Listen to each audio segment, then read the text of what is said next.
অনেকদিন আপনাদেরকে মুখে বলছি আর দেখাইছি, আজকে আর কিছু কমো না ভাই। চোখের পানি ধরে রাখতে পারবেন না, ভিডিওটা একবার দেখেন। মানবতার ফেরিওয়ালার কাজ কি? এমন একটি মানবতার ফেরিওয়ালা যদি প্রত্যেকটা ঘরে ঘরে থাকতো না ভাই, তাহলে মানুষ না খায়া রাস্তাঘাটে পড়ে থাকতো না।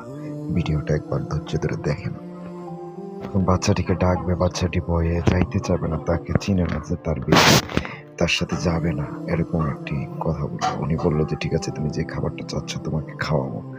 খাবার খাইয়ে তারপর পোশাক পর্যন্ত কিনে দিতেছে। দেখেন একবার ভিডিওটা। প্রথমেই সাইকেল কিনে দিলাম, তারপর সাইকেল কিনে নেওয়ার পর পোশাক পরিধান করতেছে। পোশাকগুলো কিনে আনছে, কিনে আনার পর ওনাকে পড়াইতেছে। পড়ানোর পর ছেলেটি এত খুশি হয়েছে যে আপনারা না দেখলে বিশ্বাসই করতে পারবেন না। দেখেন এত সুন্দর একটা দৃশ্য ভাই, না দেখলে কখনোই বুঝতে পারবেন না। দেখছেন ছেলেটি কত সুন্দর করে সাইকেল চালিয়ে যাচ্ছে এখন।